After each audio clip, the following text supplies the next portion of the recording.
In 1991, mangaka Naoko Takeuchi released Codename Sailor V, a combat-focused magical girl series about an average everyday middle schooler fighting against the forces of evil. When she was approached by Toei Animation to have it turned into an anime, she instead pitched a new idea: Pretty Guardian Sailor Moon. This series would be set in the same universe as Sailor V, but would follow a different everyday middle schooler who had very similar powers and was gathering a team of magical girls. Toei, having a long history with the Super Sentai franchise, that's Power Rangers for the less weeaboo inclined, jumped on the idea of expanding Takeuchi's more narrative-focused story into a sprawling episodic Monster of the Week series, and it blew the fuck up.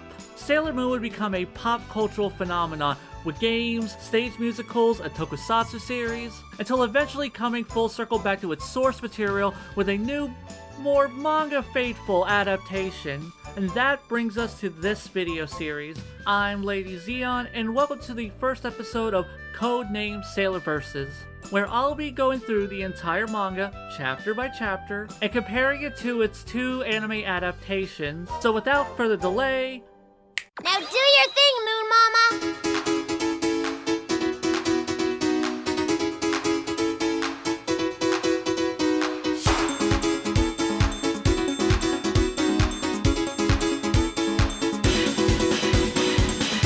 our story begins with a woman reading in the newspaper that a mysterious heroine named Sailor V had stopped a robbery, establishing from panel 1 that this is in the same universe as that manga. She then wakes up her daughter, and this is our protagonist, 14-year-old self-described clumsy crybaby Usagi Tsukino. Usagi bolts awake, blaming her mother for her oversleeping, and runs out the door, where she immediately eats shit, tripping over a cat. Usagi checks on the trampled kitty, notices it has a bandage on its head that she removes.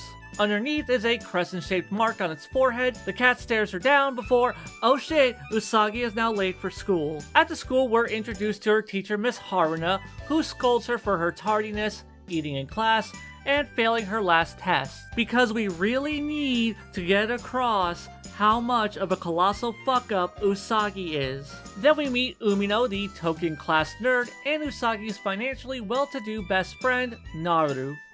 And these two, I guess.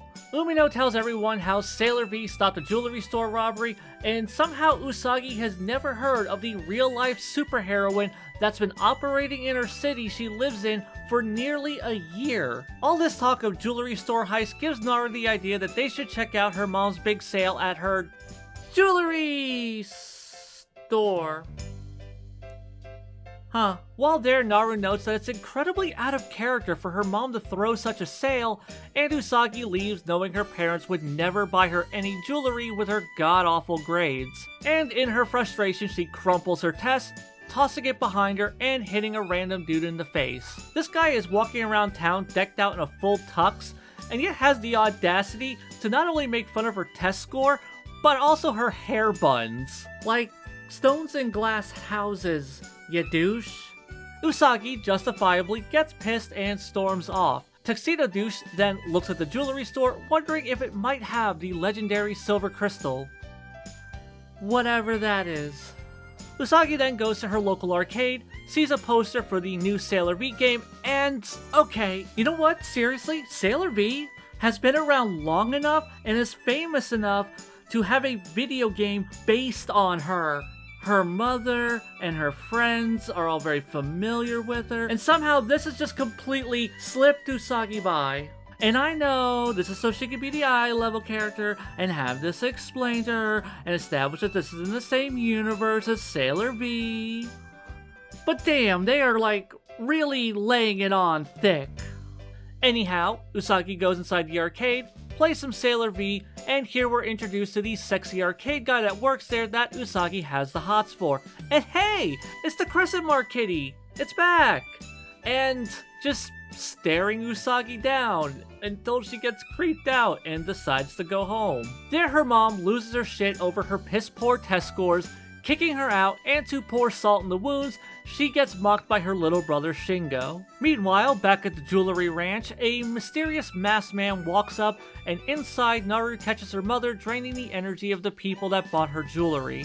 Back with Usagi, she puts off her homework to take a nap and has a dream that she's Sailor V and rescues the sexy arcade guy and the Crescent Mark kitty. Then she's woken up by the cat, who introduces herself as Luna. Oh, and the cat can talk? That is a thing that is being established in the scene. You did not miss anything, and no, this is not normal. Luna gives her a magical brooch and tells her that she's one of the chosen Sailor Scouts. And yes, I will be referring to them as Scouts throughout this video series. I'm sorry, old habits die hard, fucking fight me. Luna then tells her to call out Moon Prism Power Makeup. She does and transforms into a magical girl and is immediately alerted to Naru being attacked by a monster that had disguised itself as her mother. Usagi arrives and announces herself as a pretty sailor-suited soldier of love and justice, Sailor Moon. The monster, giving zero fucks who she is, summons her energy-drained victims to attack, and Usagi learns that having magical powers doesn't magically make you a badass. So Usagi panics, stumbles, gets hurt, and starts crying, creating a sonic wave that shatters glass and immobilizes the monster. Then a voice calls out to her to stop crying and to take her chance. Luna tells her to remove her tiara and to call out Moon Tiara Boomerang. She does so, and damn, I'm really glad this monster was just impersonating Naru's mom and not possessing her body, because Usagi straight murders that monster. She pulls a full cutie honey and slits its throat. The voice from before laments not finding the legendary silver crystal, but states that he did see an interesting show. Usagi runs outside to see a mysterious masked man in a tuxedo, who tells her that his name is Tuxedo Mask, and of course Usagi swoons over him. Elsewhere, a mysterious man who had seemingly been watching everything says that he must find the silver crystal, and the next morning Naru is telling her friends about the girl named Sailor Moon that saved her and her mother, and Usagi begrudgingly accepts that it wasn't a dream and that she really is a superhero. End of chapter.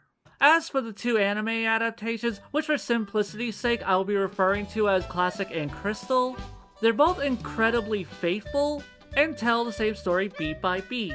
But there are a few differences, especially in tone, and this is made clear from the very beginning. Crystal begins with a dreamlike atmosphere, ethereal music panning over space, then a galaxy, a solar system, the Earth and Moon, a kingdom, and finally a princess and prince running into each other's arms. Then it goes into Usagi waking up and being late for school. Classic skips any mention of Sailor V and gets straight to Usagi waking up, and both versions add material here. Classic has these extreme facial reactions, there's a frantic kinetic energy to the scene, and the humor is definitely played up. Crystal has Usagi panicking about being late, but the approach is completely different. Usagi isn't cartoonishly running around, but just rushing to get ready. There's some physical humor with Usagi tumbling downstairs, but it's done in a more grounded fashion. And Crystal adds a layer of mystery by obscuring Usagi's face in this opening scene. This, coupled with the dream at the beginning, presents a series more about a relatable schoolgirl in a heightened romanticized reality, as opposed to Classic's focus on visual humor and extreme personalities. And the interesting thing is that both are valid ways to adapt this material, because the manga is a mix of sillier humor and that very romantic dreamlike aesthetic. The two anime adaptations just split the difference on the elements they choose to focus on. The first big change that Classic makes is in the introduction of Luna. Instead of tripping over her, Usagi sees kids bullying her and she scares them off. In the manga and Crystal, Luna does say that she was bullied by kids and that's how she got the bandage on her forehead, but in Classic, Usagi actually sees it happening and intervenes. Crystal adds a scene with the mysterious man from the end of the manga creating the monster and telling it to find the silver crystal for their great ruler, removing any ambiguity of his alignment. When at the school, there are some minor adaptational changes for both anime, but all the core elements are the same. We meet all the same characters, all the same information is given. The only thing of note is the lack of narration in Classic. In the manga and Crystal, Usagi narrates throughout, explaining her relationships to all the characters. In Classic, Usagi narrates over the very beginning to introduce herself, but the rest of the episode goes for a show don't tell approach. Classic also adds a scene introducing our villains early, but goes much, much further. We're shown the enemy lair, we meet their leader Queen Beryl, the mysterious villain from the manga is named Jadeite, his monster is given the name Morga, and again we get a mention of the Silver Crystal and their Great Ruler, who they must collect energy for. At the jewelry store, everything is mostly the same, but Classic is far more direct, with Morga having an internal monologue about stealing energy for their ruler. And we actually see the jewelry sapping energy from the customers. Afterwards, the guy Usagi assaults with a crumpled English test looks at the jewelry store, but doesn't name drop the Silver Crystal, and he is also not wearing a tux. In Crystal, when she meets the douche in a tux, both stop when they see each other. The scene has a very romantic vibe to it, and Usagi runs away flustered and comments on how her heart won't stop beating. In Classic, Usagi doesn't go inside the arcade. She stops when she sees the poster for the Sailor V game, surprised that they had made one so fast, and then continues home. Luna is seen watching her from a distance and declares that she's finally found Usagi Tsukino. While at the jewelry store, Naru's in shock when the customers start falling over from having their energy drained, and Morga reveals herself to her. The scene where Luna gives Usagi her powers is pretty much the same in both adaptations, and both make the same adaptational change. Sailor Moon's full costume in the manga includes a mask, and she sees in the lenses Naru being attacked, before throwing the mask off. Both Crystal and Classic ditch the mask, and instead Usagi's hair gems light up, and Naru's cries for help are heard coming from them. Also in both anime, when Usagi shows up and says her iconic catchphrase, "In the name of the moon, I will punish you," she strikes her signature pose, which was something strictly created for Classic, and Crystal carries over that iconography. The fight in Crystal plays out identically to the manga. Classic makes some small deviations, like the people Morga summoned to attack Usagi are still in the store, where in the manga and in Crystal they had already gone home. Also in Classic, Tuxedo Mask interrupts Morga attacking Usagi by throwing a rose, which would become his iconic introduction moving forward. And he then tells her that, "You have to remember that crying isn't going to solve any of your problems." "Thanks, ya dickhead." And gasp, surprise, his advice isn't just useless and douchey, it's also wrong, because when Usagi starts crying, it triggers her sonic waves, and like before, it immobilizes the enemies, and Luna tells her to take her chance and to call out Moon Tiara action. Okay, side tangent, in the manga and in Crystal, the attack is called Moon Tiara Boomerang, but her tiara turns into this chakram-like disc, where in Classic it spins and takes a frisbee-like form, but maintains its tiara shape, which is much more like a boomerang. And yet it's the only version that isn't called a boomerang. Like, I didn't really have a point to any of this, it's just that, it bothers me. And if you have the same kind of brain spiders that I do, it now bothers you. You're welcome. Once again, Crystal turns down the humor, where in the manga and Classic, Usagi is lusting after Tuxedo Mask. Crystal goes for a much more subdued and romantic vibe by just having her blush. And finally, Crystal tacks on an extra scene, teasing a mysterious blue-haired girl. Or at least it would be mysterious if the intro didn't clearly show her being one of Usagi's friends and a future Sailor Scout. It's that one. Now for the versus part of the show. In all honesty, all three of these are pretty damn good, and you can't go wrong with any of these as your introduction to Sailor Moon. Unless you're watching the original streaming version of Crystal, don't actually do that. That is in fact the wrong way to introduce yourself to Sailor Moon. That caveat aside, though I think all three are good, that doesn't mean I think all three are equal. Something I want to say about the manga is that it is absolutely gorgeous. Takeuchi's creative use of paneling and screen tones are not only visually striking, but also give the story an almost fairy tale dreamlike aesthetic. But unfortunately, it's also a massive drawback. Takeuchi's layouts are beautiful to look at, but it also makes for a challenging read. There's so many little details I missed in my early readings because of this, and things that I thought were changes made in Crystal were actually in the manga, but I just glossed right over them. One example is Sailor Moon declaring her name. In classic, Luna just tells her she's Sailor Moon, but in the manga, in Crystal, when the monster asks who she is, Usagi stammers before declaring that she's Sailor Moon. Crystal adds a scene of Luna meowing at the moon, which is what gives Usagi the idea for the name, as opposed to something she just came up with. Or so I thought it was something that Crystal had added. In the manga, Luna does meow at the moon, giving Usagi the idea for the name, but it's tucked away in the corner of a page in the same panel where Usagi is stammering, and there isn't a reaction shot. So it took this scene being animated for me to go back to the manga and learn that it was something there the entire time. And this isn't the only example. Remember earlier when I said? Both Crystal and Classic ditch the mask, and instead Usagi's hair gems light up and Naru's cries for help are heard coming from them. For years, I thought the glowing hair jewels alerting Usagi was something added by Classic. And since Crystal removed the mask from Sailor Moon's costume, that it lifted that idea from Classic. Nope, it was in the manga the entire time. In the full page spread revealing Sailor Moon tucked away in the corner, again, is a panel of her hair jewels lighting up and pinging, and this is immediately followed up with Usagi seeing, and presumably hearing, Naru in her mask. It wasn't until I was going back through the manga to write the synopsis for this video that I even noticed this detail. And these are admittedly very minor details that glossing over won't even hurt the story in the least, but they are emblematic of the manga's issues with readability, and this isn't a one-time problem, and will come up in the future. Takeuchi's visuals are such a double-edged sword, because it gives the story a very unique feel, but also creates this barrier to entry by being difficult to read. But that's just an issue with the presentation. What about the actual story?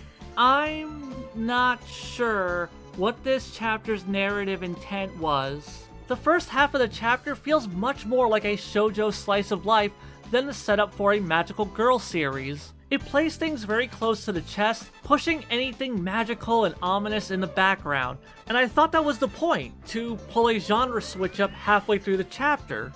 But the manga keeps reminding us that this is set in the same universe as Sailor V. There's 4 references to Sailor V in this one chapter, so if we're going for a genre switch up, then hammering in the Sailor V name drops is not only distracting, but also deflates the magical girl reveal in the second half. Also, on top of that, the slice of life elements just kind of fucking suck.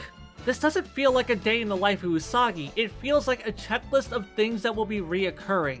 No scene is given the breathing room to properly establish a character or a location, it's just 2 pages of exposition, and then on to the next scene. Originally, I thought the mundanity in the first half was to pull the rug out from under the reader in the second half, but clearly that isn't the case, so I have no clue why the manga doesn't just sprinkle in some of the more fantastic elements earlier to spice up that first half. And this isn't my only issue. There's also random douche in a tuxedo, which, like, yeah, he's obviously Tuxedo Mask.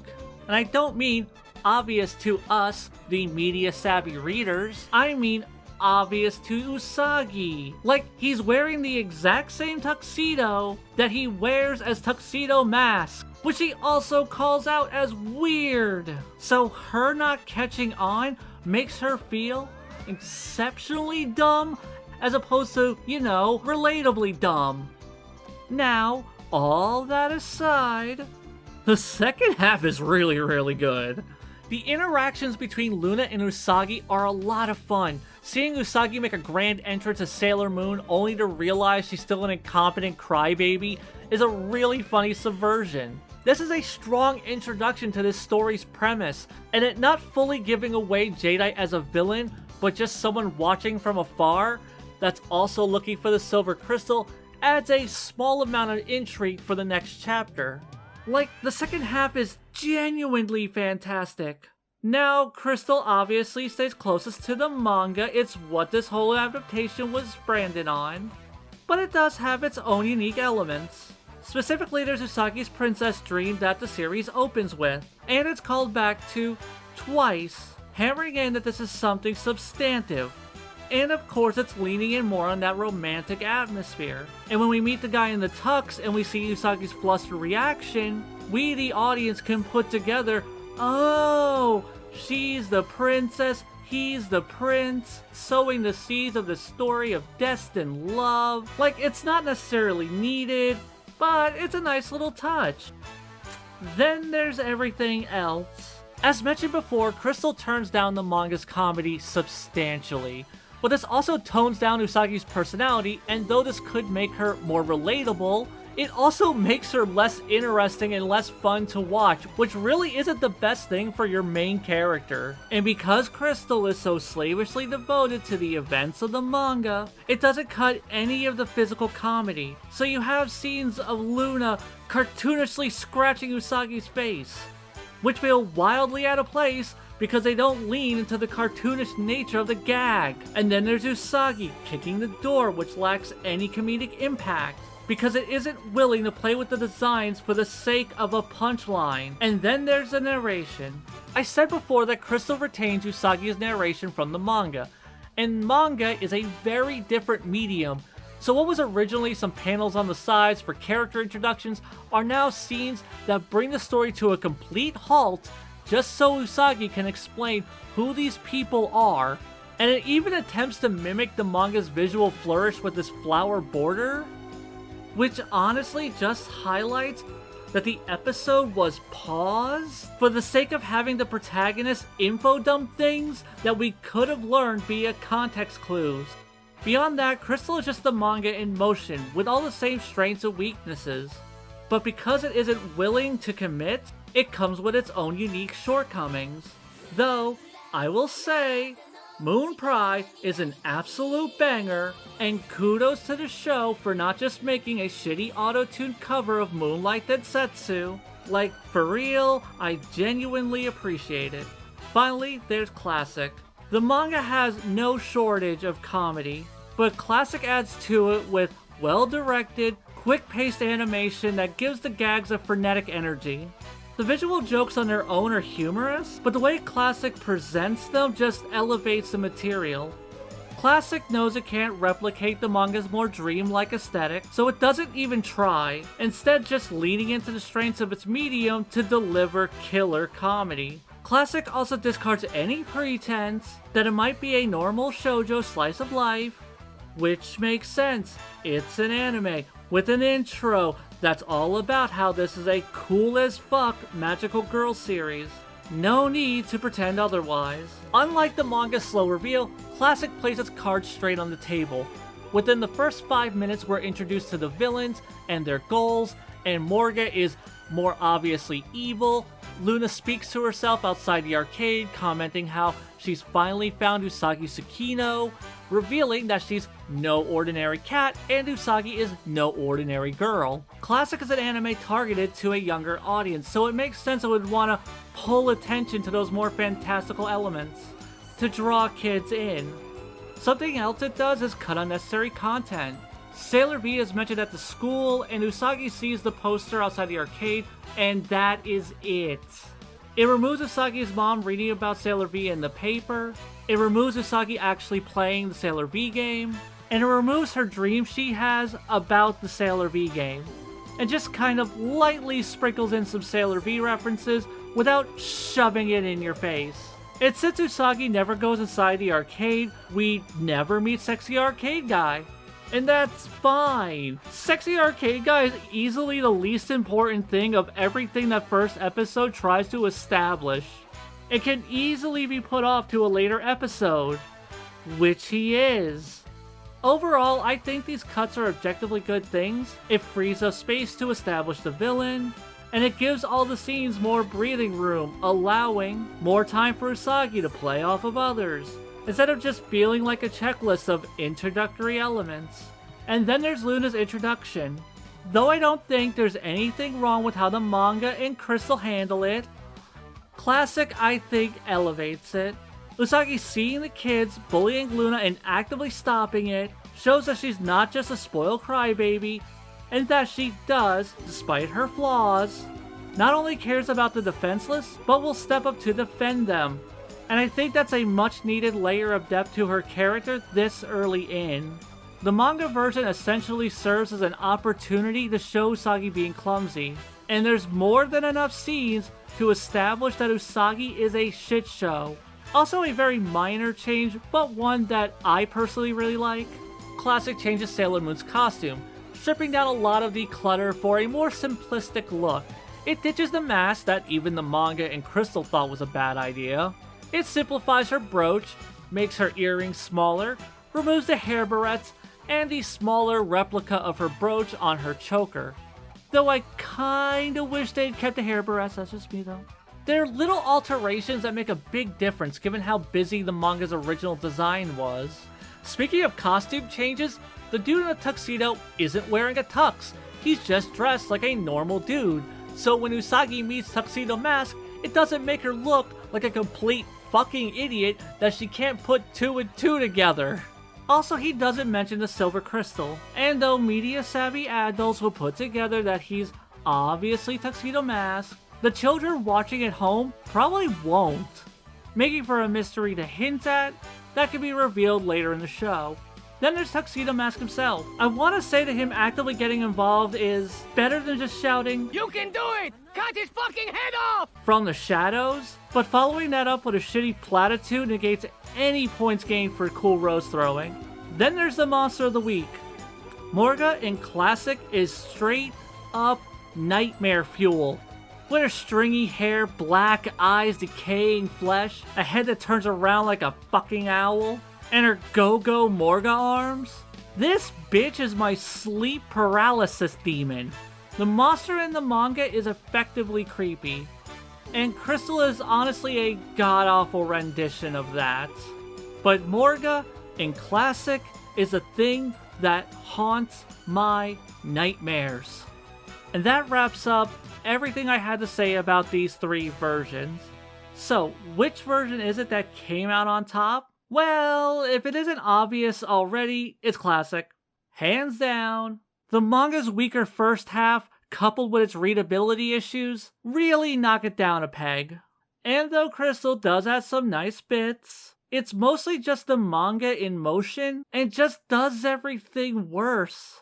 And then there's Classic, which stays very faithful to the core story, but makes cuts and alterations that play into the strengths of its medium format, its target audience, and creates a stronger character-focused introduction. Now, just because Classic has won this first round, does not mean it inherently has some kind of edge. We still have a lot of story to cover.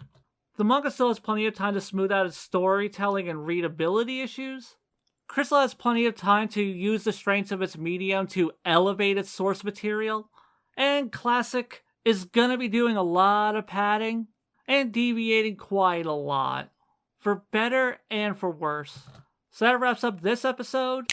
Till next time, Moonies.